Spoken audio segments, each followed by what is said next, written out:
G'day folks, Wren here, and today I want to talk about my unpopular opinions, of which there are many.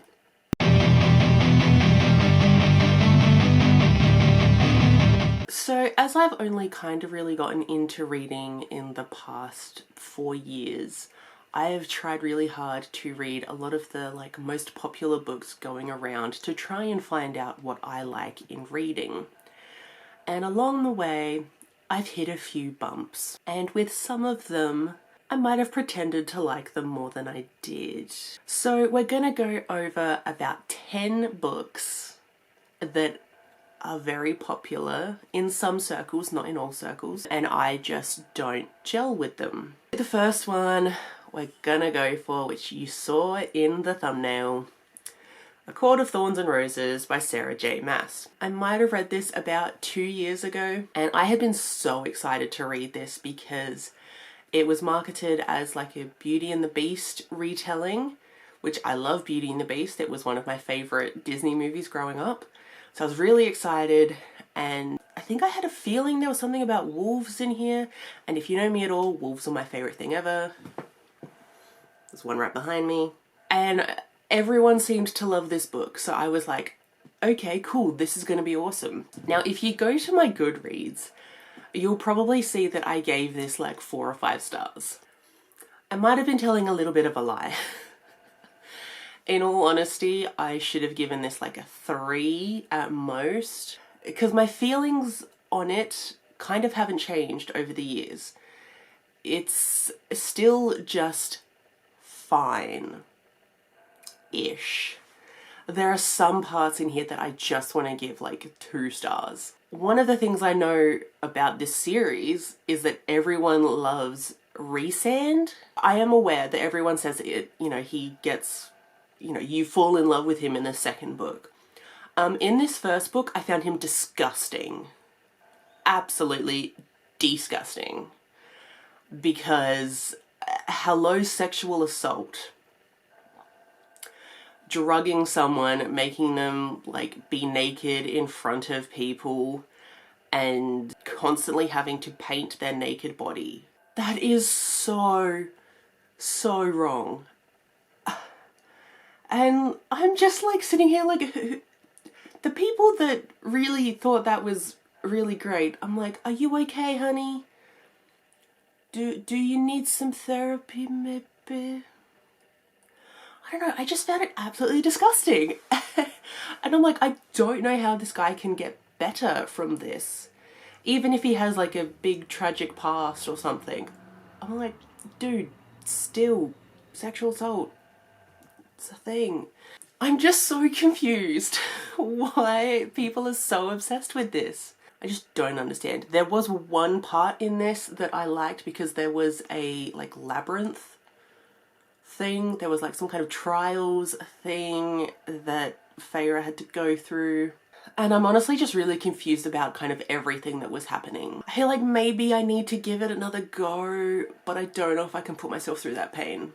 If someone can explain to me the love that everyone has for this, that'd be nice. Because I feel like I'm missing the point, if there was a point. At most a 3-star, honestly more like a 2. Next up, we'll go for the other book that was in the thumbnail, and that is Meet Cute Club by Jack Harben. I only read this year, and I had been so hyped for this for so long because I had seen such good reviews, and it was a male-male romance about a book club. That sounds adorable, and I wanted the small town romance vibes. So when I read this, I was so bored. There was no development in these characters or in their relationship. There were so many time jumps that it skipped all of the development of their relationship. They went from being friends to basically being in love and changing their whole lives for each other. And I'm like, excuse me, where was all of the work that went into this relationship? It wasn't there. So I was really disappointed with that. I think I also expected some steam because of other Jack Harben books, but honestly my biggest gripe with this is just there was no development in the relationship. Something about the way the characters spoke or the situations they were put in or how things were resolved, it was very like sprinkle the fairy dust and make it all make sense. I don't know, like it was fine. I think I gave this 3 stars. I guess I stand by the 3 stars, but it's a very low 3 stars. I was bored. I didn't care about the characters. I didn't care about the plot. I didn't care about the relationship. It was fine. The next book is Vicious by V.E. Schwab. I again read this year and I had been so hyped for this. It sounded amazing. Morally grey characters, were best friends, now aren't. Villain origin stories with a dash of like found family, and apparently one of the main characters was Ace, but you kind of more find that out in the second book. But it sounded so amazing and I have never heard a bad review about this book. So I read it and I don't even know what it was. There were some parts of it that I did enjoy. I liked the little found family thing we had going on, but like, it was just fine. There wasn't any big, oh my god, I'm really rooting for these characters, or oh my gosh, I really love the world, or wow, I just want to know what happens next. It was a bit just like, this is mildly entertaining. I did finish the book, so, you know, I guess that's saying something. I think I gave this 3 stars. I can't really think of anything objectively wrong with it. It was just fine. And I'm very much wondering if this is a me and V.E. Schwab not really meshing well together, because this is the second of their book that I've read. The other book that I read was that, the middle grade one, the City of Ghosts or something. And again, I was super hyped for that. That is very much my vibe in books. There's like paranormal hunting. It's everything. And again, I thought that was fine. I have really high hopes that I will eventually love V.E. Schwab. But I think maybe the writing just isn't for me, because it's definitely something about the writing that is just a little lackluster for me. The next book that I have a bit of an unpopular opinion for is The Southern Book Club's Guide to Slaying Vampires. That is a tongue twister. That is by Grady Hendrix, and this was the first Grady Hendrix book I ever read. I was so excited for this because I know Katie Colson loves this book, and I was like, okay, this sounds cool. There are vampires. I like vampires. And to me, it like the synopsis came off as it being this book club is going to hunt the vampire, like together as a group. And I was like, that sounds awesome. Like just a bunch of like middle-aged women in the country like banding together and killing a vampire. That sounded awesome. And then I read it. I gotta say, the first part of the book I was mildly enjoying, and I was even like getting really like not scared, but I could like feel the tension, and I was like, yes, this is going well. I like it. And then just as like the tension was really getting there for me, and I was like, oh my god, do I need to like put this down so I can like calm myself? There was a time jump. Way to completely ruin the tension by having a time jump. Honestly, time jumps are like my pet peeve in books, because it completely just ruins the tension, the drama, any excitement, because you're like, well, there goes all my enjoyment. This time jump was just weird in a way. It time jumped like 3 years or something, and I'm like, 3 years is a long time jump when things were getting like this escalated, for it then to just 3 years of nothing. And it wasn't the book club killing the vampire. It was very much just this one woman, and then eventually at the very end of the book club kind of comes together to like get rid of the vampire. But it was very much not the like female empowerment book that I thought it might have been. It was actually the complete opposite. There was no female empowerment whatsoever. It was just everyone suppressing women, even other women. Southern Book Club gets about a 1 star from me, and like that's being nice. The next book is the Bromance Book Club by Lissa K. Adams. Again, a book I was really hyped for. This had been so beloved in like the romance book community. Everyone was like, oh, it's so soft and sweet, and it's just all these men like hyping each other up, you know, all of them trying to fix their relationships and reading books to do it and all this kind of stuff. It sounded really adorable. And then I read it maybe 2 years ago and I didn't like it, like at all. So the point of the book was that the men read these like historical romance books to learn how to seduce their wives. It sounds really cute on paper, but when put into practice, I didn't like it. I can remember this one specific part where the character is trying to like seduce his wife, or they're having a fight or something, and he literally copies every line from a book that he read and says to his wife. And like, she's into it, which is like very fair. But the fact that it wasn't him genuinely saying these things, it was just him like reading off a script, really rubbed me the wrong way. It felt very manipulative and just like shady. And I'm like, can't you just take the lessons from these books and not word for word? Like, I did not enjoy that part of it. There were some things I liked. A moment where like these women are like really coming down on this guy to his wife. I don't know if it's to his wife or they're saying it behind the wife's back, but she hears.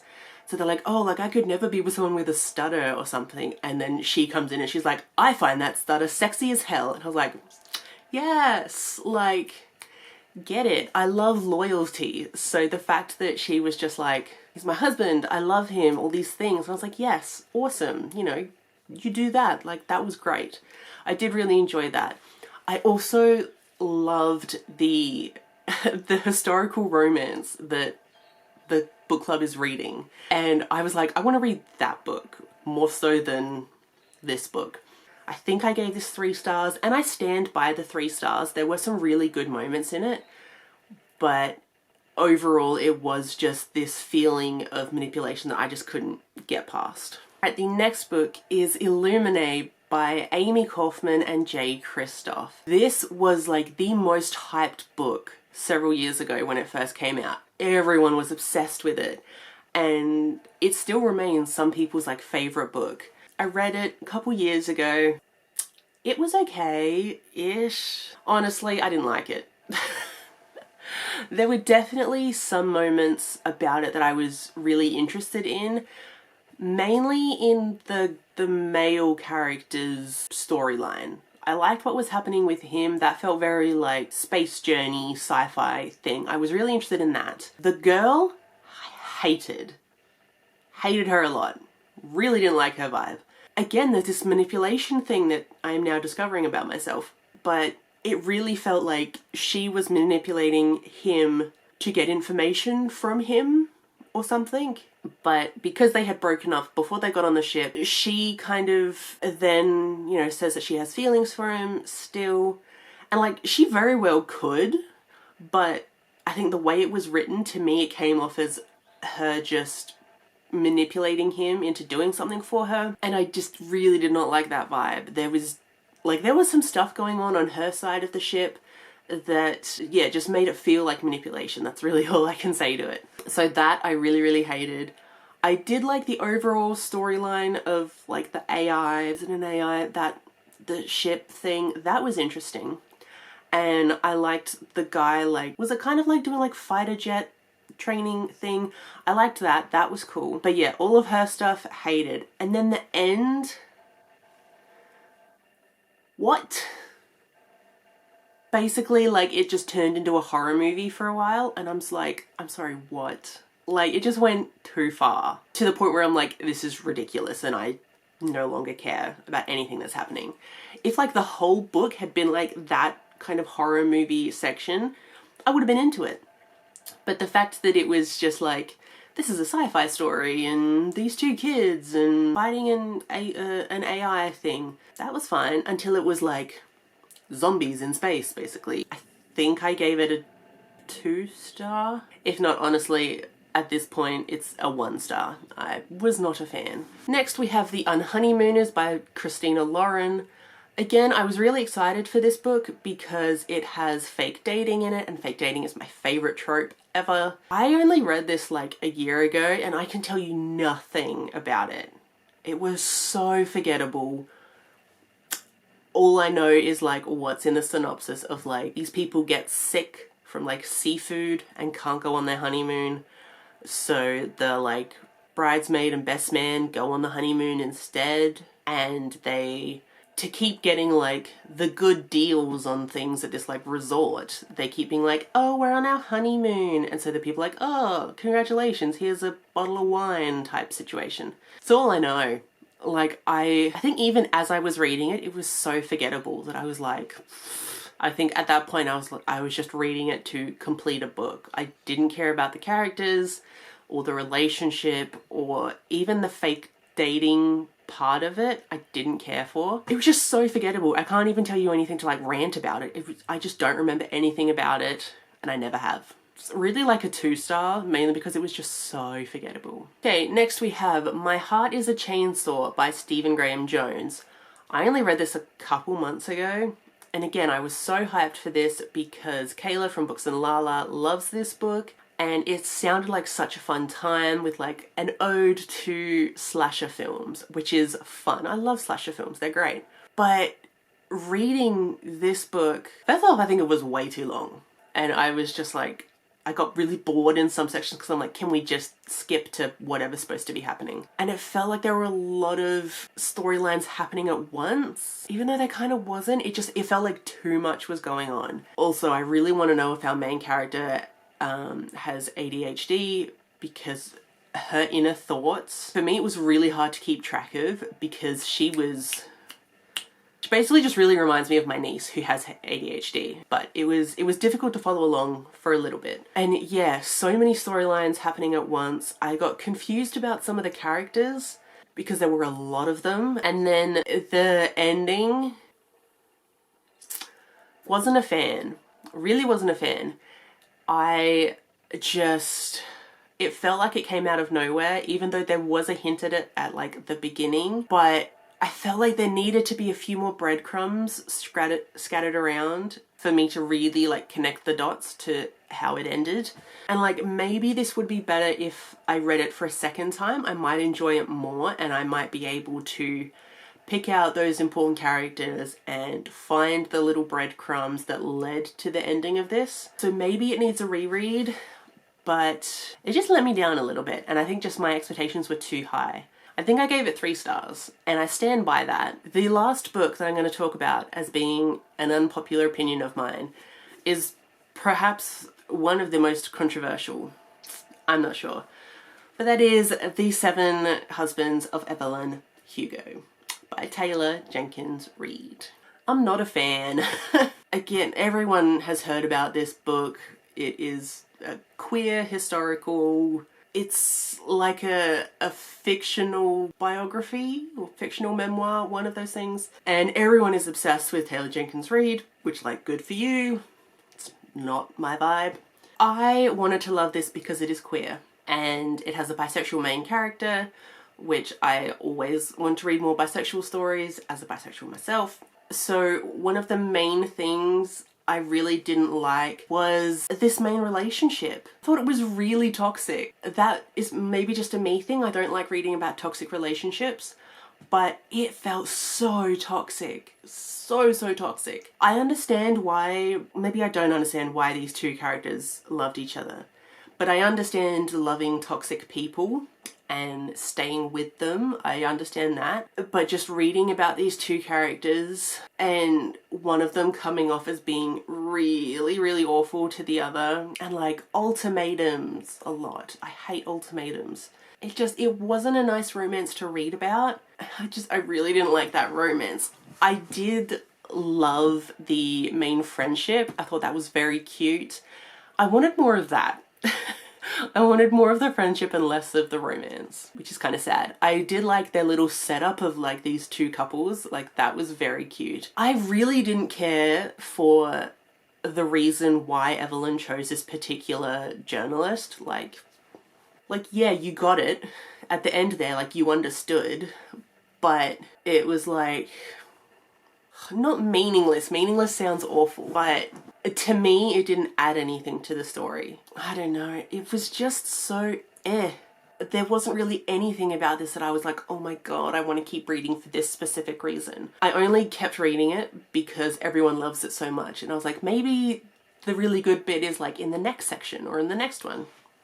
And it wasn't. I do like the representation of a really messy bisexual person, like that's very accurate. I did like that representation and seeing how she dealt with being a queer woman in the spotlight in this particular era where, you know, you weren't allowed to be queer.